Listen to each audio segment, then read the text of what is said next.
ఊరికి లైట్గా అట్లా. నాకు కొత్తిమీర అంటే చాలా ఇష్టం అనమాట.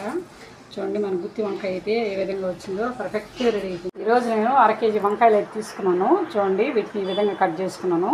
చూడండి ఈ విధంగా 1/2 కిలో వంకాయలు ఉప్పు నీళ్ళలో అయితే వేసాను. అంటే ఉప్పు నీళ్ళలో వేస్తే వంకాయ అనేది రంగు మారుకుంటూ ఉంటుంది అన్నమాట. కాబట్టి వీటిని ఈ విధంగా 4 భాగాలకు కట్ చేసి ఈ విధంగా పెట్టుకున్నాను. ఇప్పుడు వీటి లోపలికి స్టఫింగ్ అయితే పెడతాను అన్నమాట. మనం తయారు చేసినటువంటి స్టఫింగు ఏ విధంగా మనం వంకాయలకి స్టఫింగ్ అనేది ఈ విధంగా తయారు చేసుకోవాలా. వీటి కోసం అయితే కొబ్బరి, జీలకర్ర, ధనియాలు, ఎండుమిర్చి, తెల్లగడ్డలు, నువ్వులు, వేరుశనగపప్పు అవన్నీ వేసాను. వాటినన్నింటిని దోరగా వేయించుకొని ఈ విధంగా అయితే పౌడర్ చేసుకున్నాను.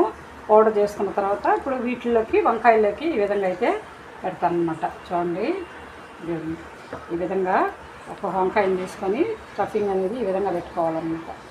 వంకాయ స్టఫింగ్ చూడండి ఈ విధంగా పెట్టుకుంటే ప్రతి వంకాయకి ఈ విధంగా పెట్టుకోవాలన్నమాట. టేస్ట్ అయితే చాలా బాగుంటుంది అన్నమాట. ఇది గుత్తి వంకాయ అనేది టేస్ట్ చాలా బాగుంటుంది.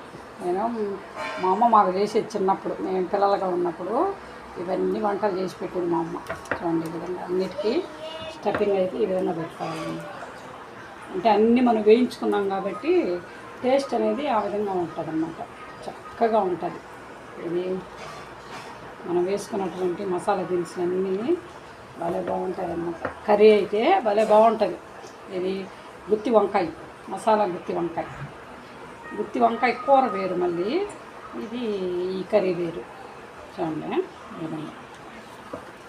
చూడండి మన గుత్తి వంకాయకి అయితే అన్నిటికీ విధంగా స్టఫింగ్ అయితే పెట్టుకున్నాను. చూడండి ఎంత చక్కగా ఉన్నాయో. వీటిని నేను ఏ విధంగా ఆయిల్లో డీప్ ఫ్రై చేస్తాను అన్నమాట. మామూలుగా కొంచెం ఆయిల్ వేసి చేస్తా. మిగిలింది కొంచెం పౌడరు మనం వేసుకుంటే వేసుకోవచ్చు, లేదంటే పక్కన తీసేయచ్చు అన్నమాట. రండి ఏ విధంగా తయారు చేయాలో చూపిస్తాను. ఒక గిన్నె అయితే పెట్టుకున్నాను మన గుత్తి వంకాయ కోసం. చూడండి ఇప్పుడు గిన్నె హీట్ ఎక్కింది. ఇప్పుడు ఆయిల్ అయితే యాడ్ చేస్తున్నాను. చూడండి బాగా ఆయిల్ వేడెక్కితే మన గుత్తి వంకాయ చక్కగా మగ్గిపోతుంది అన్నమాట.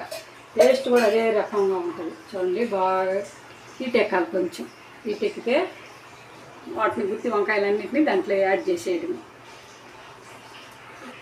ఆయిల్ అయితే హీట్ ఎక్కింది. ఇప్పుడు మనము తయారు చేసి పెట్టుకున్నటువంటి గుత్తి వంకాయ చూడండి ఈ విధంగా చక్కగా చూడండి ఈ విధంగా అన్నిటినీ పెట్టుకొని మూత పెట్టుకుంటే బాగా మగ్గిపోతాయి అన్నమాట.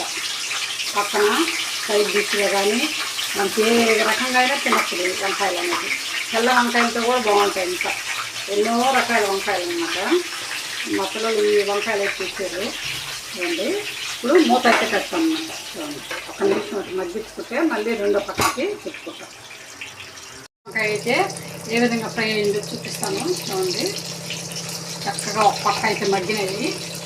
చూడండి ఈ విధంగా ఒక పక్క అయితే సరిగ్గా మగ్గిపోయినాయి. ఇప్పుడు మళ్ళీ రెండో పక్కకి పెట్టుకుంటాం అన్నమాట. చూడండి ఒక పక్క బాగా ఉడికిపోయినాయి అన్నమాట.